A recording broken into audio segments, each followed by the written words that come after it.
Since it's 5, let's start the event. We don't want to hold everyone for too long.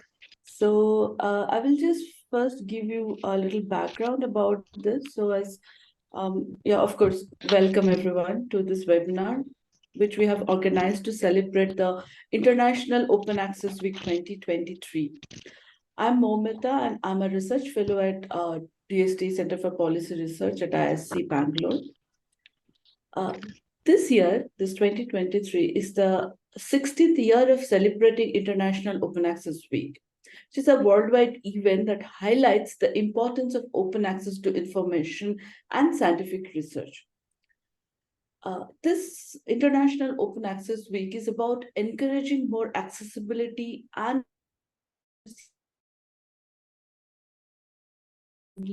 equitably, rather than keeping under the lock and key, which we see a norm that's set by the commercial publisher for quite some time now. The theme of the International Open Access Week this year is community over commercialization. This means that we are emphasizing that how crucial it is for us as our community to take the lead in sharing research output rather than depending entirely on this profit-driven commercial journal. This is especially important since the way we publish scholarly work face big challenges of accessibility and equity. And especially right now, we all are facing the challenge of very high article processing charges while trying to publish an article. And these things needs to change as soon as possible. And that's why we're focusing on the community over commercialization theme, which is the theme, of course, of the International Open Access Week. Just to remind that open access is also a research focus area of DST CPR ISC. And this is the 7th year now that CPR at ISC is joining the Open Access Week celebration. We are obviously super excited to have you all join us today. And as you know that we're hosting this webinar titled MetaROR, Meta Research Open Review, which ties in perfectly with this year's theme. As you will see when our speaker of today, Dr. Andre Basil, will talk about the MetaROR in details. But before I go and introduce our speaker and deep dive into this topic, let me call out one of our collaborators of this year's event, INEAS. Professor Rajendra Dhaka, the chair of INEAS, is with us today. So, Professor Dhaka, I invite you to say some introductory words. Over to you, Professor Dhaka. Thank you, Dr. Momita. I hope you can hear me. Can you hear me? Yes, we can. Yes. Oh, great. Okay. So good evening, everyone. On behalf of Indian National Young Academy of Science, INEAS, it is my great pleasure to welcome all the participants and delegates from different countries in this platform, and particularly the keynote speaker, Dr. Andreas, to this Open Access Week 2023 lecture series. As I'm sure many of the participants are joining in this platform for the first time, and particularly I think Dr. Andrea first time listening about INEAS. So let me briefly tell you what is INEAS and what are our mandates. As I said, INEAS stands for Indian National Young Academy of Science, which was founded by our parent academy named Indian National Science Academy. And they established this Young Scientist Academy in 2015. And currently, INEAS is only the recognized academy for young scientists and by young scientists in India. In INEAS, we are a family of around 105 current members and around 65 members who are now in alumni group. We all are young independent researchers, and our members are from geographically all over India and from different institutes like IITs, IJRs, central and state universities, research institutes of CSIR, DAE, DRDO, etc. And our members are from various disciplines like physics, chemistry, mathematics, biology, then engineering, medicine, agriculture, and so on. In recent 2 or 3 years, we have also added a few members, selected few members from the stream of science communication, science policy, and science education. As we all know that these are the important branch of science, as we have to communicate, we have to form policy, and we have to also educate. So these are the three very important branches we recently added in last 1 or 2 years. And our membership is only for 5 years. So that means that every year we are selecting 20-25 new members to the INEAS, and around the same number every year become alumni. So this means that this academy will always have a group of young and dynamic researchers. In INEAS, our vision is mainly to promote science education and outreach. We do networking and also support young scientists, as well as we try to build scientific temperament across the country. We organize many events like science outreach activities, science camps at school level, awareness workshops, skill development and competition events for various levels, mainly for students, starting from, let's say, college students, school students, PhD students, as well as postdocs. And many of these events, India is such a large country and having diversity. We try to conduct many of the events in local languages to better connect with the society and the students from rural areas. We also try to conduct surveys on different scientific issues, mainly the issues faced by young researchers. And then we do the analysis and then, of course, try to publish them as white paper. But more importantly, we also give some recommendations to resolve those issues. And then those recommendations we communicate to different policymakers, hoping that there will be some positive change in future in those directions. We also organize technical conferences, symposia, to have more networking among early career researchers, aiming to have more interdisciplinary research collaboration. And as I always cite that, before joining INEAS, I was always limited in my own community of physics, but through INEAS, which provides the platform to collaborate and make friends from various disciplines, we started collaboration having interdisciplinary component, and that collaboration actually going in a very good direction to have a real impact in society related research. So we also collaborate with other academies and organizations for various outreach activities. So in that sense, INEAS is providing all of us a great platform to learn from each other, work together, and more importantly, to contribute back to the society.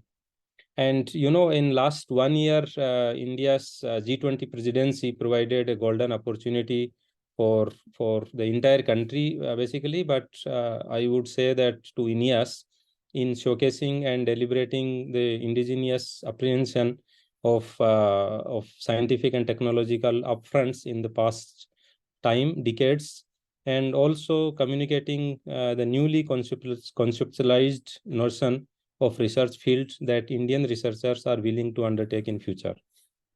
I, of course, feel proud in sharing that last 1 year, INEAS contributed actively in G20 events under the umbrella of Science 20 and Youth 20. So, for example, INEAS organized one awareness program on environmental and economical issues in the region of Leh-Ladakh territory to promote sustainable demographic inclusivity. INEAS also organized one panel discussion on empowering young scientists in governance under the umbrella of Youth 20 G20 event at Bhubaneswar, where we presented a session discussing how to empower young scientists in governance. We also presented one session. The theme of that session was health, well-being, and sports agenda for youth.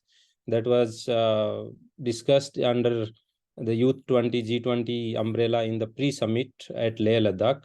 And the INEAS representatives also participated in various Science 20 thematic events, for example, in the clean energy for greener future, for the theme universal holistic health, also more importantly for us, connecting science to society and culture. all those themes were, very relevant to the INEAS mandate. And then finally, under Science 20 umbrella, we contributed in synthesis and policy recommendations, which we finally submitted to the government. In addition to these, INEAS also, in association with IIT Hyderabad and Ministry of Education, Government of India, we organized one event, or the series of events under Model G20 initiative, where we divided, states of the country in various zones. And we then attracted a wide range of students. We provided them a platform to showcase their skills in writing, in speaking at the national level, and so on. And in fact, very recently, we concluded this G20 initiative in the award ceremony at IIT Hyderabad. And it was really, happiness showing and knowing the students' feedback, that they felt very happy when they showcased their talent at the national level. So, by saying all these, we always believe in working together, as I said before, and working together always brings new ideas, new initiatives. And in last 2 years, we started many new flagship events. I would just highlight a few of them here. One of them focuses on women in scientific domain. As we all know that there are very few women researchers at the faculty level and at the leadership positions. So the main aim of this particular flagship event, called Wisdom, is to motivate young students for higher studies and make them aware about different job opportunities in the field of science, technology, engineering, and mathematics. And what we thought about to motivate young students by sharing the experience of role models. So many of our INEAS members shared their journey, their life, how they, overcome with various challenges, and they reach to this level. And those, motivated the young students to take challenges and to take STEM as their future research career. So in these lines, under this flagship event, of course, we conducted various programs for young researchers, for students, and so on. Then under another flagship program named RU Setup, so Rural Science Education Training Utility Program, our focus there is to conduct teachers training program, mainly on effective learning methodology. And through teachers, we try to connect large number of students. And as you know, the idea came from the fact that students and teachers at school, colleges in rural region, particularly in India, are facing many challenges, including the lack of awareness for many opportunities for STEM particularly, also skill development, and so on. So we strongly feel that mentoring at the school, college level can play a big role in science and technology. So that was the main motivation. And last 2 years, we are contributing under this flagship program. One more I would like to highlight here is, last 2 years, we organized one event. This is in online mode, named Prayojan. So post-PhD research, academia, and industry opportunities, science journalism, grant writing, and networking. So as its name suggests, we cover many important areas, particularly for PhD students and post-PhD students, to build their career and what are the post-PhD opportunities for them. So we invite, speakers from various funding agencies, and we request them to tell what are the schemes from their funding agencies for researchers after PhD. And, after PhD, we, of course, get many opportunities, but we also face a lot of challenges.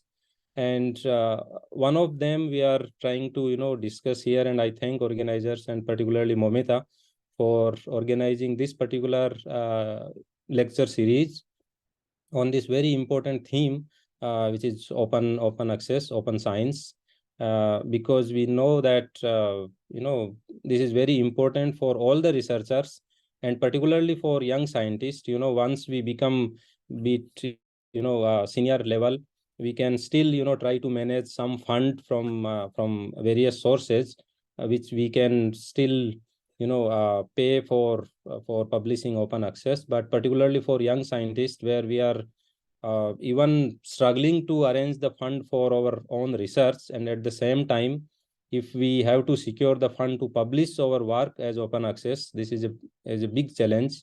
So this is what we are going to discuss in this particular session. And I think the theme, as Momita said, community versus commercialization, since we use the fund from the public, this is the public funded institutes we work in most of the time, and again we have to arrange the fund to publish. So this is, we have to think, everyone, I think, in the scientific community should think that this commercialization or the publication in that direction, how it is going to survive and whether it is going in right way or not.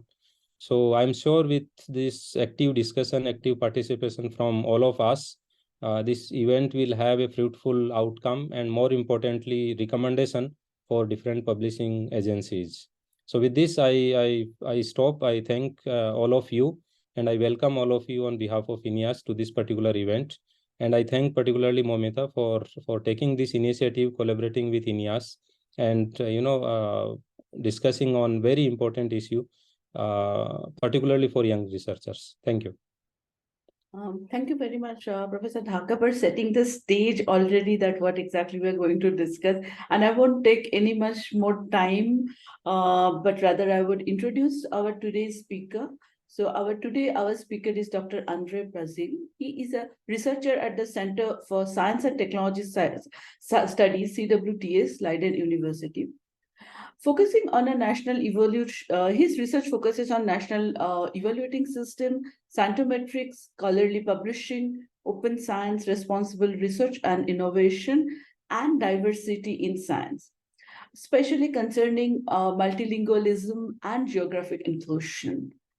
As part of his activities, he is a member of the UNESCO Chair for Diversity and Inclusion in Global Science, and a research fellow at the Research on Research Institution, RORI.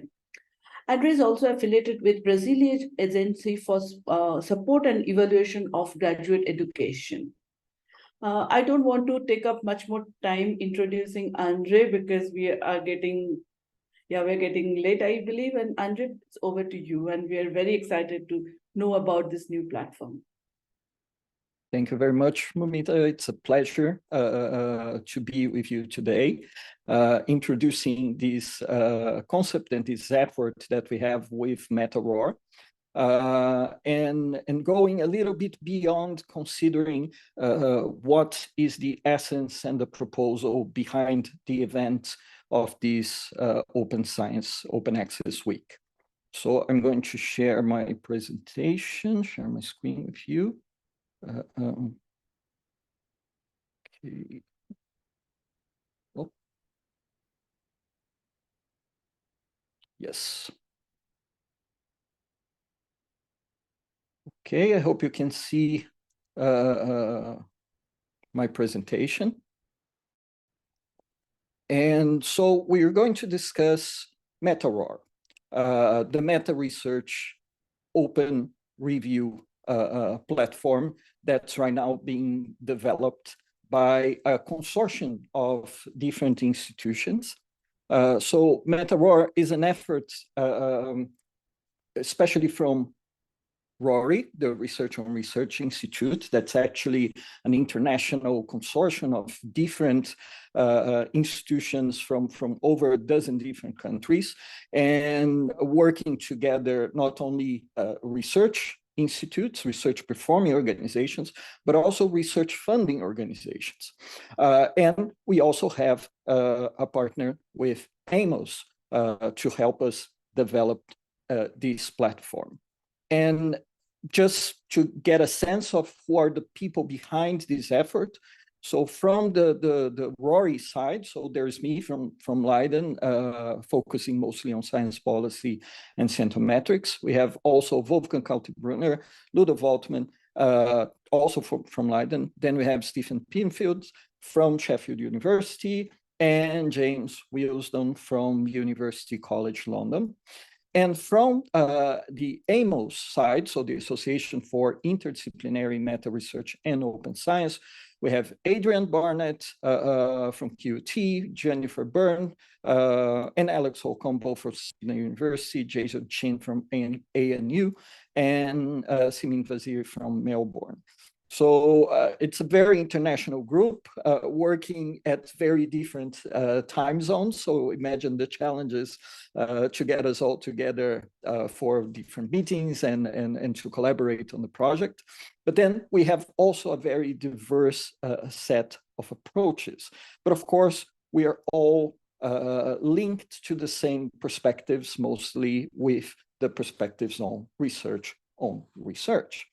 But of course, before I get into the main idea of the MetaROR, I would like to acknowledge that for today, I'm wearing additional hats that I think are very important for our discussion. So one of them, as Mumita mentioned, is CAPES. So I've been affiliated with CAPES, the Brazilian Agency for Support and Evaluation of Graduate Education, for nearly 15 years now.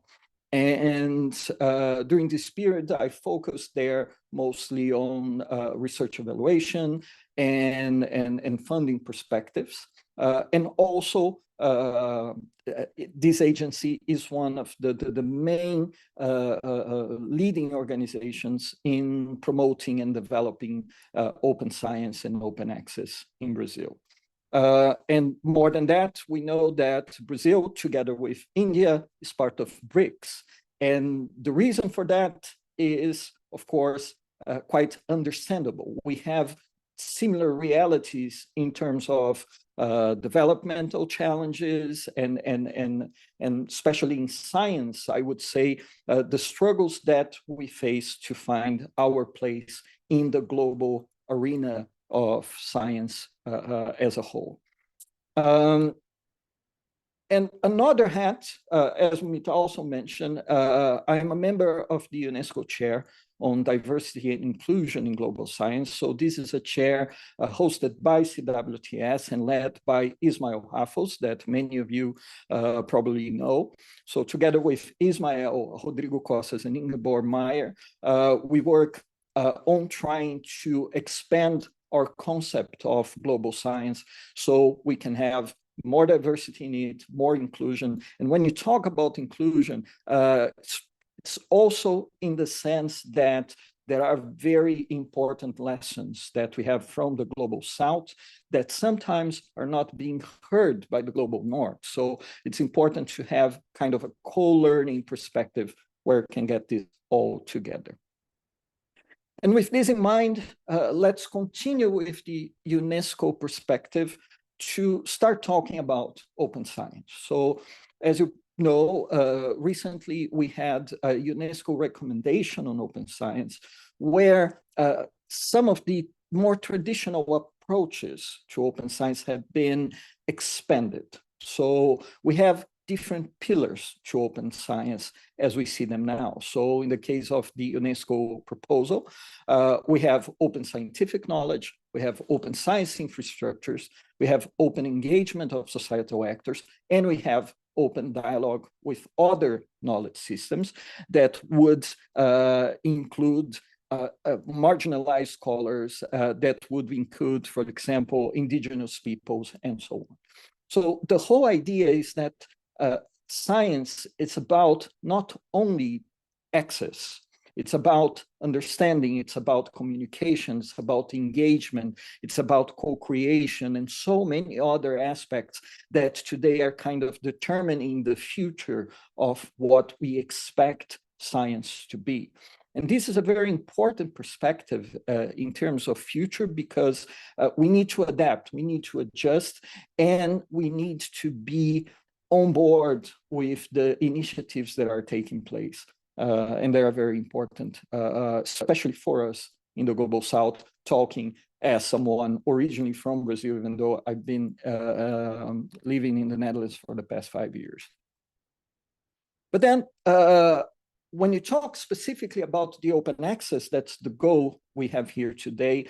We now have different roads for that. So we have the gold open access. We have the hybrid model, we have the green and the bronze model. Gold is the desired standard. So it is the completely open, validated type of publication. If you are not completely aware of the differences, the idea of gold is the type of open access where the articles are completely free to read in gold open access journals that can be also diamond, which means you don't have to pay article processing charges to publish. The hybrid model came a little bit as a consequence and connected to the whole Plan S movement in the sense that journals would transition to an open model. And so you could, in a specific journal, publish either open by paying an article processing charge or by keeping the article closed.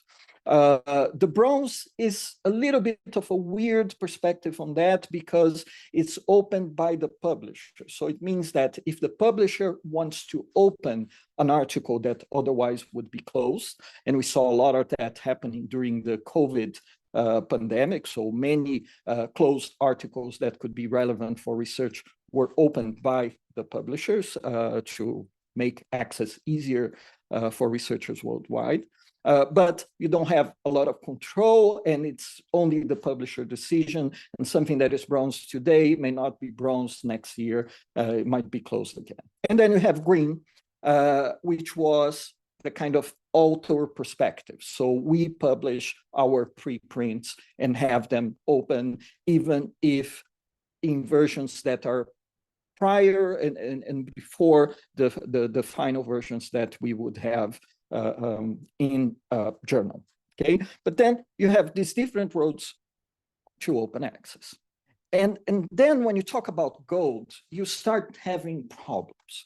So what I'm showing you here, it's something that relates very much with the opening presentation and the challenges discussed for researchers to be able to publish and to be able to pay to publish open access. So if you talk about gold, where you need to pay article processing charges, in this chart, I'm analyzing 4 years of publications. I think it's 2015 to 2018. And I'm looking at countries. So in the y-axis, you have the average investment made by those countries in article processing charges.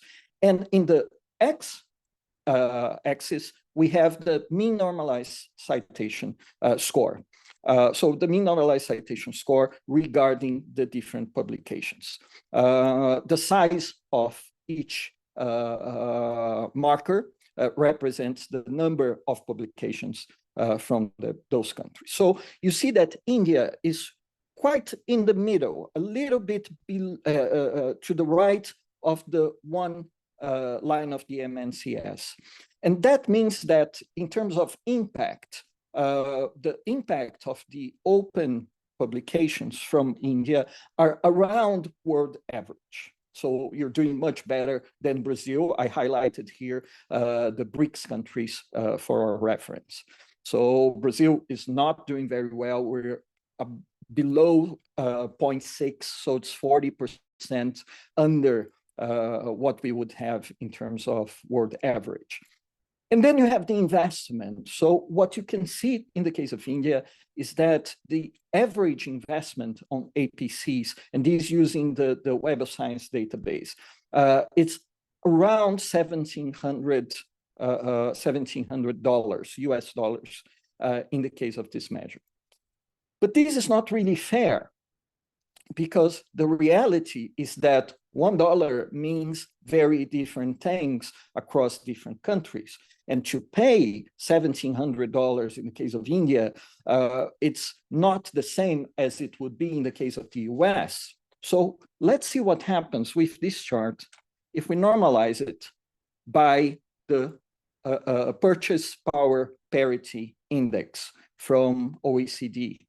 So what you see happening here is a redistribution along the y-axis of the investment. So in the previous chart, you would see Brazil was making an investment of around $1,000, but this $1,000 cost over $2,000 for Brazil if we normalize for the costs that we have and what the dollar represents in the case of the country. And in the case of India, the situation is even more exacerbated. So you see that you're spending the equivalent of more than $5,000 when you treat and you normalize the indicator. So it's not really fair to expect everybody across the world to pay the same thing to publish because it costs different for any of our countries.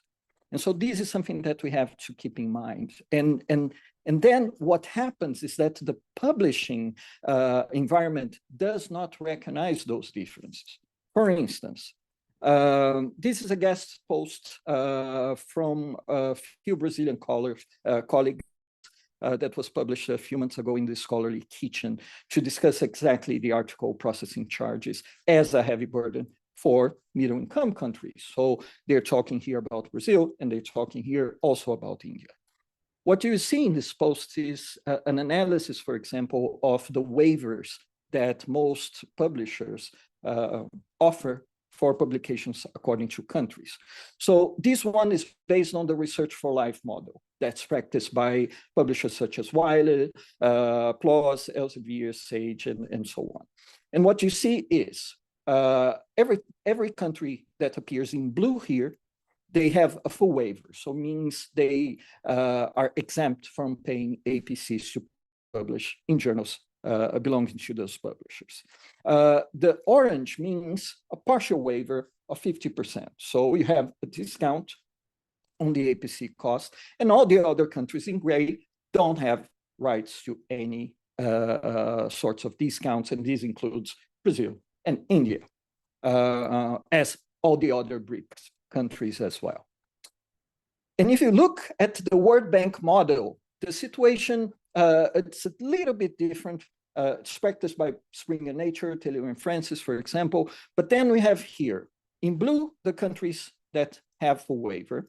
The orange, the countries that have a partial waiver, and the other ones do not have access to waiver. But I highlighted those in dark gray that are considered by the World Bank lower middle income countries, but that we do not have access to these kind of discounts because our GDP is above, if I'm not mistaken, 200 billion US dollars. So it means that if you are a lower middle income country, but you have a GDP over $200 billion, you have no right to a waiver because you're not considered a country in need of that. But we know very much what's the difference in reality in this sense. So, for example, India is one of the few countries in the world that can completely obliterate Brazil in terms of population. So in Brazil, you have 210 million people.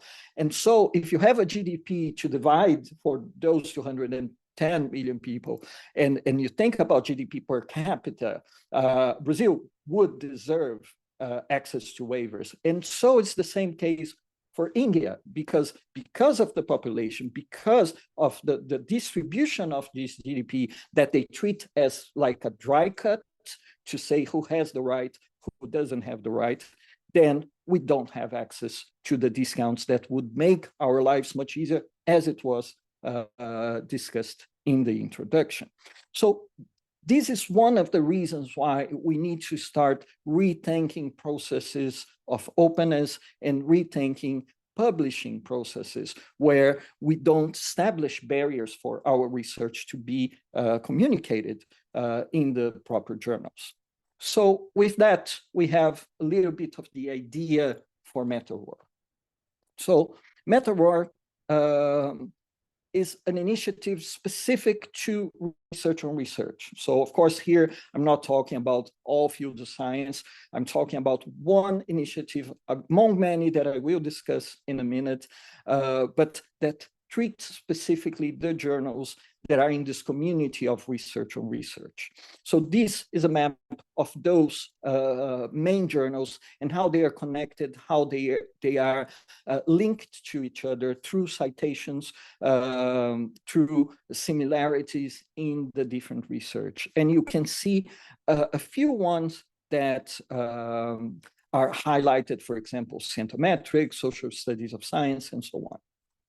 And from these journals, we're actually talking about these types of communities. So the research on research communities that are a part of this MetaROR initiative are higher education studies, history of science, meta-research, philosophy of science, science and technology studies, science of science, and centrometrics. So all these different disciplines are under this research on research bigger umbrella, and they are part of this initiative of MetaROR. And the idea for that was a little bit thinking about the challenges that we face in research on research. So one of them, we have kind of a siloed organization of the field. So the different disciplines, as discussed, have their own preferred journals, their own preferred methods, even though there's significant overlap, and especially in the object of study. We're talking mostly about the advancement of science. We're talking about influencing science policy, and so on. Second issue is the lack of openness that we have sometimes in our publication and peer review practices.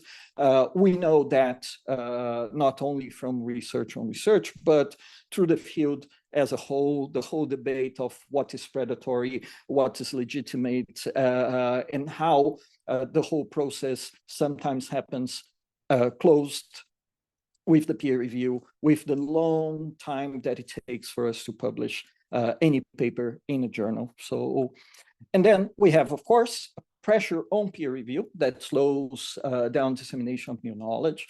So most of the researchers know how much of a burden can be the whole peer review process, because it takes time and usually doesn't represent any recognition or any benefit or any reward from the effort that's being made. And we continue getting more and more and more requests for reviews because the system is growing in terms of the number of publications much faster than it's going to grow in terms of researchers because of the whole publish and perish type of problem. And then we have a lack of community ownership of our publication venues. So one example of that, a few of you may know, was the case of the Journal of Informatics belonging to Elsevier, that after some disagreement with the editorial board regarding the practices for openness and the APC charges and everything, led to a complete resignation of all the editorial board and to the establishment of a new journal with a different publisher that was the Quantitative Science Studies. So sometimes we see a few movements like that, and in the case of Quantitative Science Studies is a journal affiliated to ICI, the International Centrometrics and Informatics Association. So it's about a little bit seeking community ownership for these publication venues. And then comes MetaROR. The idea of MetaROR, and it was the tentative aim of the project, and I put here as a sub-project because it's part of a larger peer review project conducted within the Research on Research Institute. So it's basically to help research funders and other actors to develop a strategic understanding of opportunities to reshape peer review processes and improve research quality, specifically in the context of scholarly publishing. And how we intend to do that. So let's imagine the following perspective. You have a paper. You finished your paper, and then you want to have it published. Of course, you spend a great deal of time in it. You want to communicate those results of your research. So you submit to a journal. journal 1, and then this journal will send your submission to a close peer review. So we'll select a couple of reviewers, take a look at them, get the results of the review, and if everything goes okay, then you get the publication in the journal. We know that this process already tends to take a long time, and in some circumstances, we have to review the submission and go to a second round of peer review, sometimes a third round of peer review until you get the paper published. But let's suppose this is rejected by the journal. And then you submit to a journal, to a second journal. Sometimes the research might be interesting, but it's not really connected to the core discipline of the journal, and they recommend you submit someplace else. And then you submit to a second journal, and it goes to a second round of close peer review by that journal, sometimes inviting the same people that were invited in by the first journal because of the size of the communities. And then if you're lucky, you publish there. If you're unlucky, you have to go to a third journal, and so on and so forth until you get your paper published. And it can take years, and often it takes years to get your research out there. And how can we make this process faster, more efficient, and more rewarding? So what's the proposal that we are trying to implement through MetaROR? Is you have a paper. And then what you do is, once your paper is ready, you publish in a preprint server, the green route that we discussed earlier. Once it's published, then you go to open peer review, and the MetaROR platform will serve for that. So you have a preprint, you submit that to the MetaROR platform, and the peer review process will take place from the platform, from the editors, from the community behind that platform that will select reviewers, and that result, the reviews that would come from that will be open and will be published on the MetaROR platform. And then you have, from those reviews, an editorial assessment by the MetaROR editorial board, and it's done. It's basically that.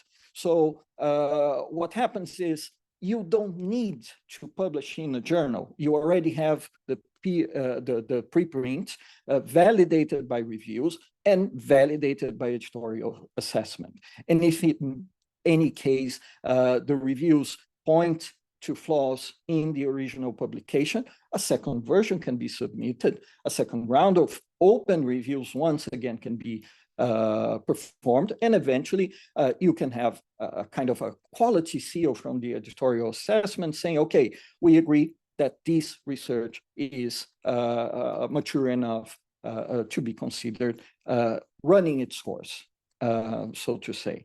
And then one of the advantages directly of this process is that everything that happens behind closed doors in the traditional publishing system would be open, even helping young researchers to understand how you construct science, because that beautiful paper that you might admire so much does not come from nowhere. It comes from a process sometimes. And so if you want to, you can submit that, that paper also to a journal. And the journal can look at the reviews that were performed, can look at the editorial assessment and say, okay, I agree with the reviewers, I agree with the editorial assessment, I'll publish that. And then if that journal, for example, says, no, this is not very much my area, you can submit to a second journal, but the reviews are already there. And then you can have a publication process much faster and much easier and much more transparent. If you want to, because if you want to stop at the moment you have a positive editorial assessment, then that's good enough.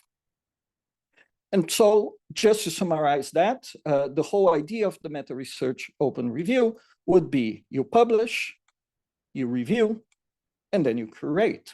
So in this model, authors publish in a preprint server, reviewers are invited by an editorial board, the reports are published and receive a DOI, so they can be considered a research output as well, and reviewers decide whether or not they want to remain anonymous, because we know, especially for the more junior researchers, sometimes to review openly and put your name on a review, that's not always positive, especially when you're reviewing the works from renowned researchers. It might be a little bit intimidating. And so you can choose. And then for the curate, editors publish an editorial assessment. There's no accept or reject decision. It's just you have the review, you have the reviews, you have the assessment, and it's up to the authors to decide if they review it and create a new version, or if they are happy with the results of the process. And so in this sense, what we have is that our goal for MetaROR is we're going to have probably multiple instances of MetaROR, each serving a different research on research community. So for example, if you talk about science and technology studies, they have completely different methods and approaches than centrometrics that are under the same research on research umbrella. After going through MetaROR's publish review curate process, authors may still submit their work to a journal. So that's very important to highlight. We're not trying to replace the publishing system. We're trying to support it and we will come back to another set of reasons for that in a moment. And we are developing partnerships with journals to encourage them to reuse the review reports produced by MetaROR. Okay. The expected benefits from this. First, we hope to build bridges between the different research and research communities. So instead of having completely separated journals, we're going to have a whole community where we could have more interdisciplinarity, even though the fields are already close together. We can increase openness in the publication and peer review practices. And we also reduce pressure on peer review, because we don't have, for the same paper, different rounds and rounds and rounds of reviewers that are reviewing for different journals, sometimes the same product. And finally, we regain a little bit of control over our publication system. Okay. And how does MetaROR relate to other ongoing developments? And here, to provoke a little bit, I put this race, but actually this does not reflect very much what's going on. We have been all working together. So we have lots of interesting meetings with different partners trying to do similar initiatives of the publish, review, curate process. And we have been helping each other find the best infrastructures, finding the best tools, finding the best approaches to be able to develop these communities. And among them, you have, for example, researchers pushing for preprint reviews to improve scientific communications. We have the peer community in PCI. That's a very interesting community, already performing this kind of initiatives. We have Review Commons as an initiative for that. We have eLife, that some time ago decided to just end the whole idea of accepting, rejecting decisions from peer review. It was polemical. It led to a lot of interesting debates. There is some resistance regarding that, but they stuck very much to this. And right now, they are actually moving forward to enhance this published review curate through the adoption of Core Notify. So Core Notify is an initiative that allows the communication between the different services of publication. So MetaROR is working with Core Notify to be able to integrate our efforts with different preprint servers, for instance. So as I mentioned, it's a whole global community from different disciplines that are actually helping each other develop their systems. Some good examples that are going on in terms of opening the research is the Gates Open Research, the Open Research Europe, and also the Welcome Open Research platform that basically they're starting to require that publications need to be open.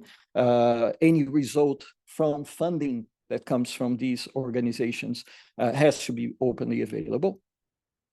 And then we have other initiatives, such as the one that we had at the STI, the Science and Technology Indicators conference that was organized in Leiden a month ago. And for this conference, we already started experimenting with this. So we used a platform where when people submitted their contributions to the conference, they were immediately available as preprints, and all the reviews were available openly, and the editorial assessment of those submissions that were accepted as posters, or that were not accepted for presentation at conference, were available in the platform. So we have the whole process there. We have the initiative of Plan S, Coalition S, that's right now also making an effort for that. So this is a statement they have on peer review publications. And one of the things that they say is that they want to push for a new peer review process that is open. So this is also an important international development for that. And to conclude the examples, we have one that's a national effort. So in the Netherlands, there's the national program for open science, with a series of actions already taking place, but with some strategic goals that we want to reach by 2030. And one of those goals is, in 2030, publication, review, and curation are decoupled. Preprints are the norm, and the post-publication peer review platforms are recognized and supported. And that is when things are getting a little bit complicated, and that's why I come back to the Global South challenges to wrap up our discussion today. So what happens in terms of challenges? So if you look at the Netherlands, this is, for example, an effort that we have at Leiden University. So it's the Academia in Motion, where we have a whole recognition and rewards initiative in place. The idea is, how can we recognize different types of outputs from researchers, different profiles from researchers, different types of products?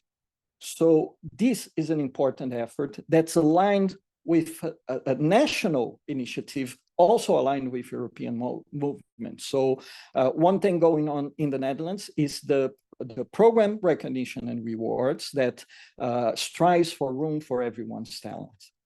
And basically the essential idea is that we're going to diversify and vitalize career paths. So we're not only evaluating papers, we're evaluating policy briefs, reports, consultancy work, collaboration, media appearance, everything. You can have different profiles as a researcher, and this needs to be valued.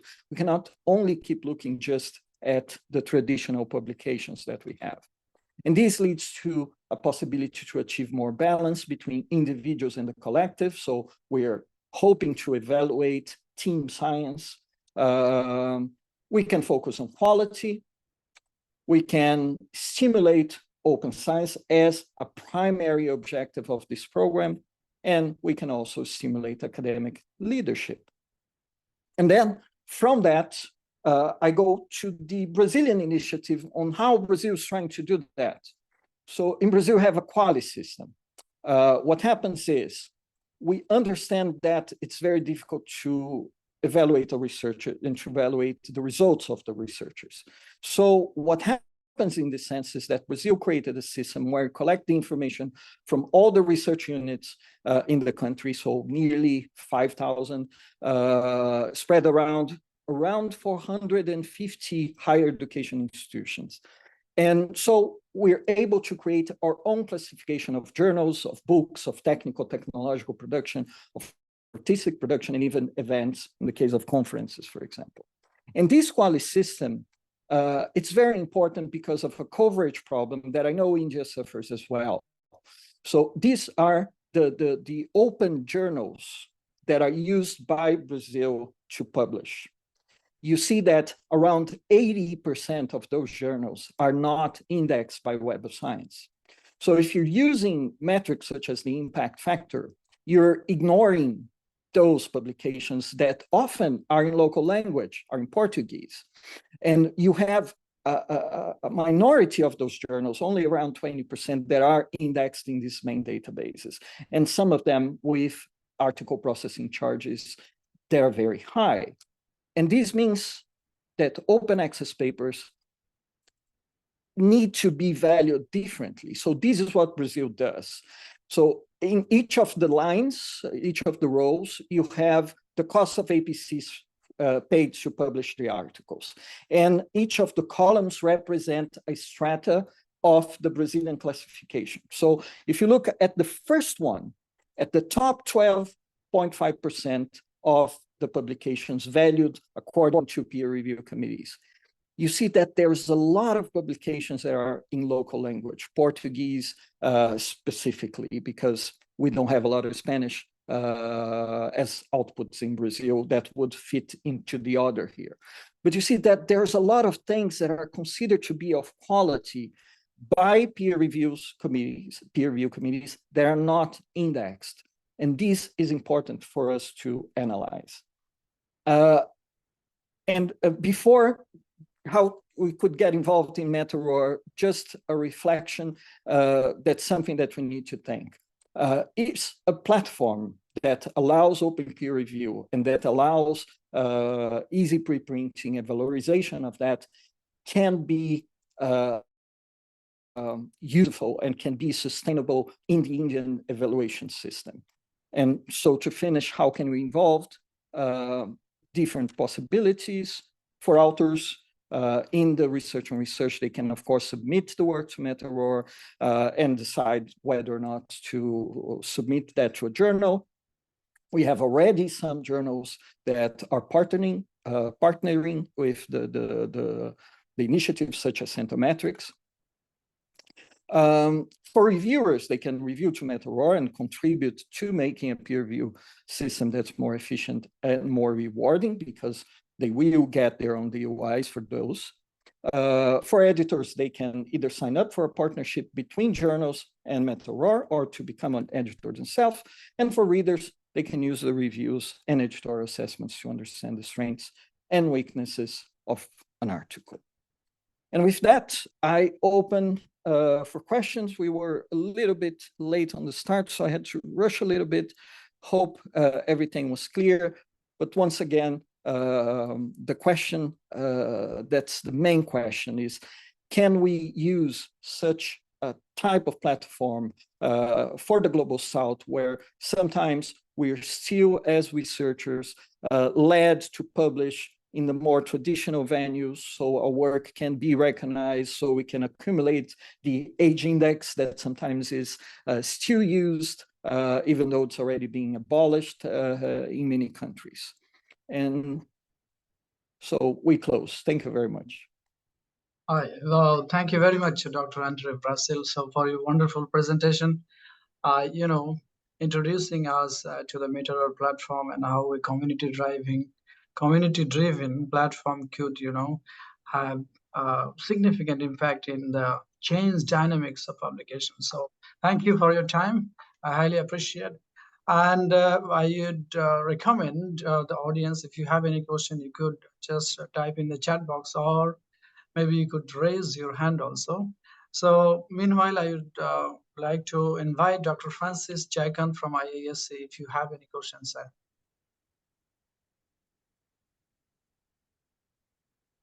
Dr. Francis 𝐶𝐨𝐿. Yeah, not yet. I'm not yet. Yeah. Okay, no problem. So I see one question in the chat box that Jai Kumar asked that, do you expect that scholarly journal publishers will accept the research contribution, which is already on a preprint server or MetaROR? Okay, so this is something that changed significantly in the past few years. So most journals today are already allowing different forms of pre-publishing. So if you see the regulations of most journals, they have already accepted that the author version of the paper can be already available in preprint servers. And this is becoming more and more a mandate, an international mandate, that even the publishers that wouldn't like to do that, they are being pushed to actually accept those. So this is something that it's here to stay. I don't even check anymore before I submit to a journal. I just preprint, and then I decide whether I'm going to publish journal A or B, and never had any issues in this sense. So I think we're going towards this kind of movement. And so it means that the pre-printed articles are already accessible and acceptable for the journals. And then the point is how the open peer review would help that.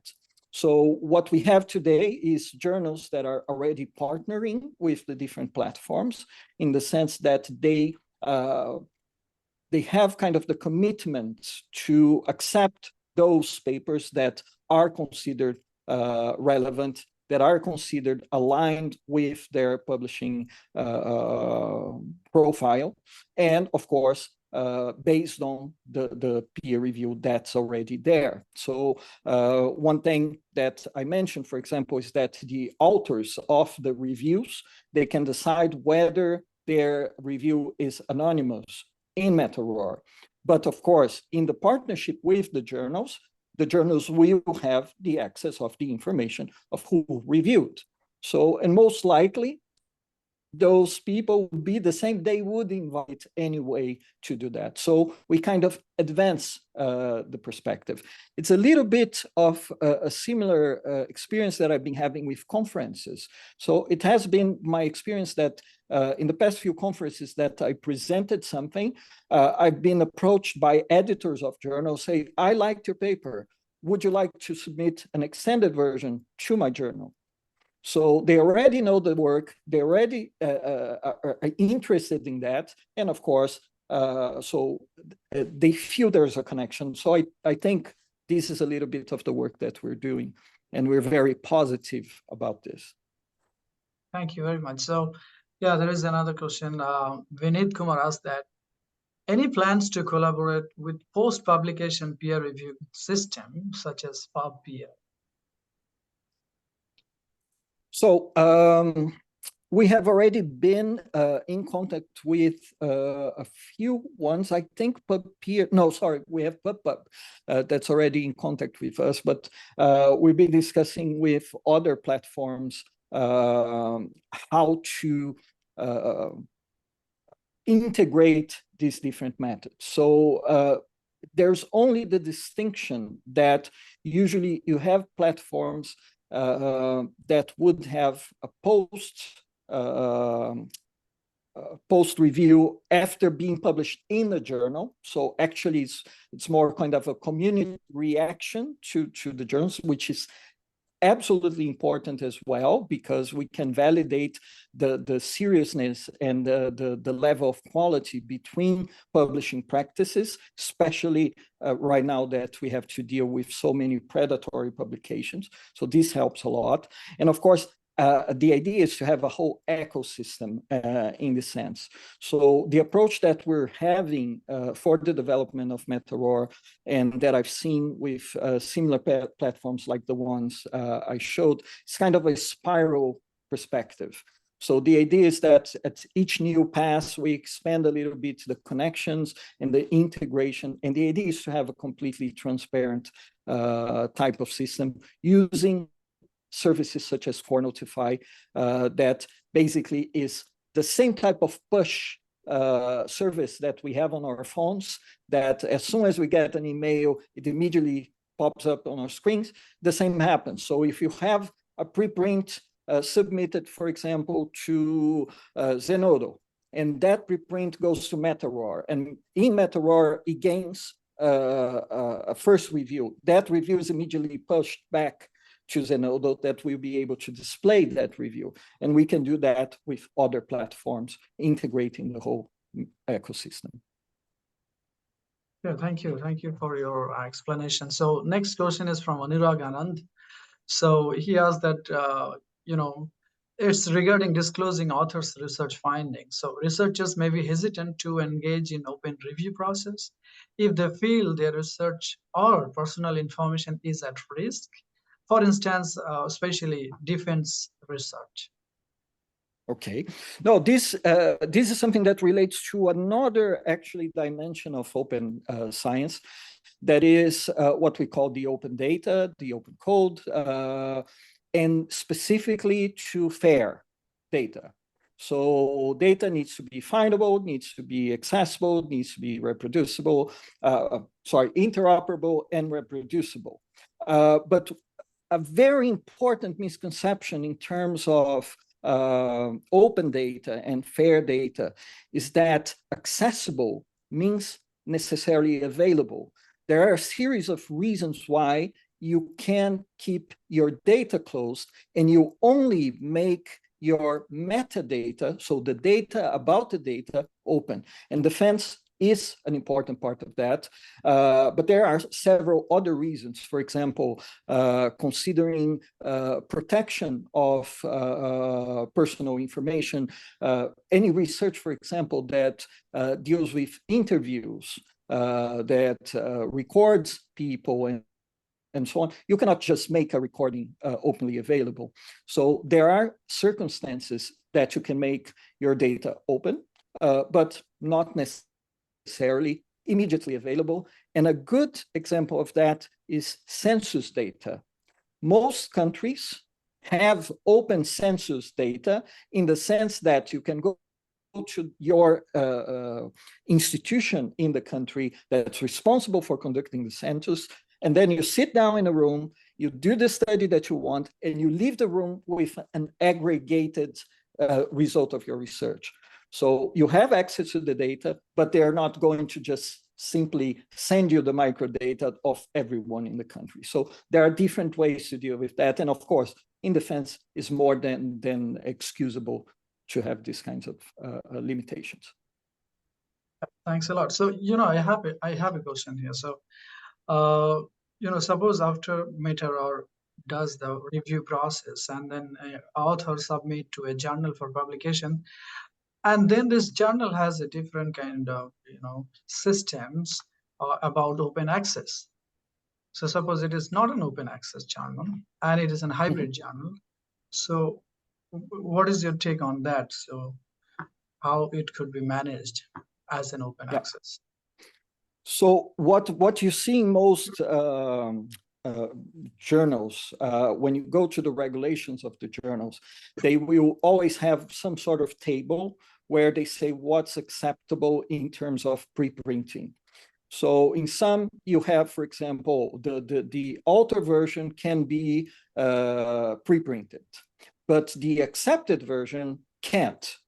It means that you submit your paper that's already preprinted, that's already available, but during the first round of the reviews, or second round, or any number of rounds, you review your journal, your paper, and then that version you cannot share openly. And that version can be published either open or can be published in a closed format. So this happens. And then what would happen in this case is that you could have some sort of embargo period where you would not be able to share that final version of your paper freely, but that would not create an issue. So the same rule that would apply today for preprinting, that's applied even for closed journals, not only open journals, it maintains for this initiative. Okay, thanks. So there is another question from Momita. So Momita asks that, how do you convince the policymakers and institute, administrator or leaders, and also funders about the non-journal model? So, bringing that culture in the society, scientific society, is going to be difficult. What do you think? Yeah, this is a big challenge, and I can say that as someone who spent more than a decade performing national evaluations. And one of the problems, especially when you have high stakes evaluation systems that have a lot of impact in funding, in accreditation, and these types of things, you tend to rely a lot in easy to understand, easy to collect indicators. So most funders, they have a good sense, for example, that the age index is not a good indicator, that impact factors are not good indicators.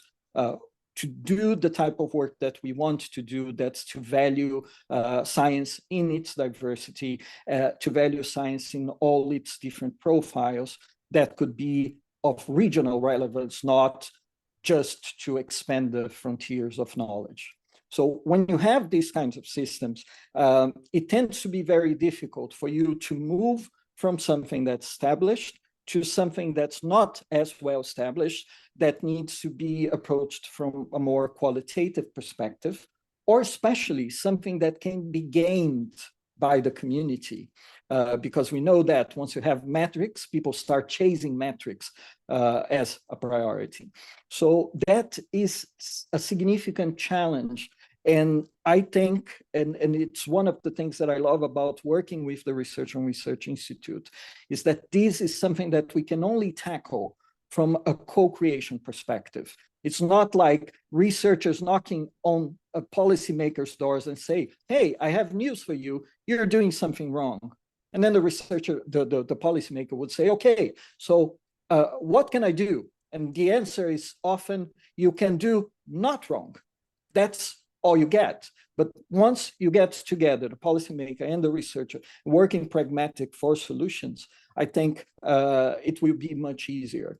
And so what we need is especially interested partners that are working to work together and to conduct experiments to try and connect the two sides so we can find a way to value the broadness of science. That could be made much better with these types of initiatives, such as MetaROR. Yeah, thanks for answering. So there is another question in the chat box. So let me take this as a last question, then we would go to end the session. So it's from Dr. Francis Jacob from IISc. He asks that most of the disciplines already have prospective preprint servers, and it should be possible to transform them to MetaROR concept. In that case, what is unique about MetaROR? Well, so yes, there are, of course, many different preprint servers, and the objective of MetaROR is not to compete or overlap with them, but to complement the services that they have. So I mentioned, for example, Core Notify, and one of the main reasons we're using this type of service is that we can connect to the existing preprint servers. So, for example, I tend to preprint using Source Archive. So it's my preprint server of choice. So I don't want to publish in a different preprint service because I'm happy with that one. So I will continue to publish with that. But once I have my DOI from Source Archive, I can go to MetaROR, include that DOI, and submit. So all the information from my preprint would be downloaded by MetaROR. The whole process of peer review will take place and be available at MetaROR, and the results will be also sent back to Source Archive. So eventually, if you go to Source Archive, you will have all the reviews there available, all the different versions there available, and the same if you go to MetaROR. So it will be like a partnership. And the idea is to do that with as many preprint servers as we can. And we have been in contact working with OSF, the company behind and providing services to a series of different preprint servers to do this integration across them. So it's not that it's going to be a different preprint platform, but only a complement server to the platform that you find more appealing. Yeah, that makes sense. So, okay. So before I end, I have a question here. Very simple question. So, is it now in a working mode, or it is going to be in working mode soon? What what is the timeline? So our objective is to have the initial working platform early next year, already with the first round of reviews being conducted. So as I mentioned, we're going on a spiral perspective. There is, of course, the dependency on the preprint servers, because it's not only about MetaROR incorporating Core Notify and being able to push the reviews to the preprint servers, but it's also about the preprint servers making the adjustments in their services so they can display those results. So in this expanding spiral, we should already have our first operational version early next year. Okay, great. Good to know. So, all good things must come to an end, and today is no exception. So it was a great discussion, Andre. So before I move on to thank all the people involved in organizing this program, I need to make a few lines of announcement of a recent project that INEAS is doing with DSTCPR. So, while we talk about open access, it has also some kind of problematic. Why? Because utilizing this open access in a bad way, predatory publishers deceive researchers and pollute scientific publications. So predatory publishers have many things in common. All of you know, probably, like inadequate to nil peer review publication fees, and then cloned or deceptive journal names and websites. So you'd be confused whether I'm submitting to a sale journal or a fake sale journal. Okay, so and then aggressive solicitation. I got email for every day 2 or 3 to submit paper on space research. So I never even read about space research. Okay, so and fake impact factors and fake editorial. So all of those problems, and especially those problems of the countries like India and all those developing countries, they are more vulnerable to those predatory publishing practices. So to counter this pressing issue, prominent science academies from India, Bangladesh, Benin, and Czech Republic have joined forces to form a consortium.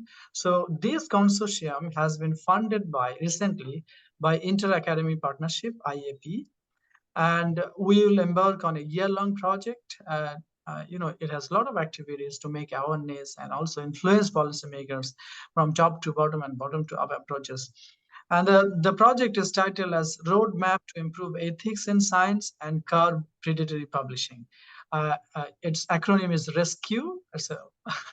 So we will be working on that, and I would appreciate if all the participants here would join us in our future activities that we are going to do in next 1 year. And obviously, Dr. Andre Brazil, I urge you, we would reach to you to collaborate in future times in due course of time for this project. Okay, this is going to be an interesting project. So, okay, now it's time to acknowledge. I profusely thank Dr. Andre Brazil from Leiden University for his wonderful talk and obviously a wonderful discussion, I must say, and on MetaROR platform. And we highly appreciate your time and your slides you made to make us understand the system and answering all our queries.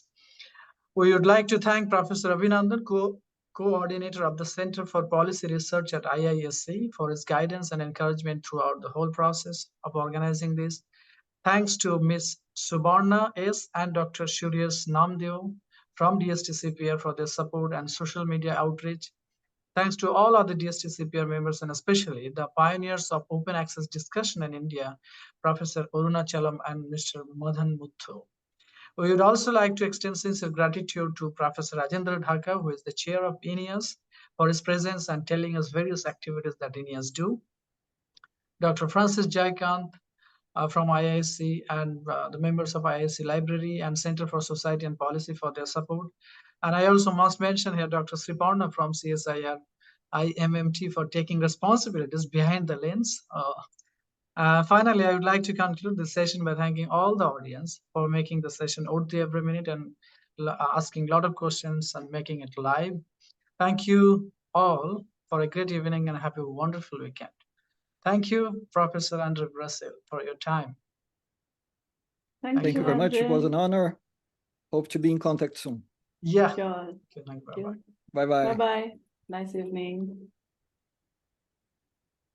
Thank you, Momita. I forgot to name you.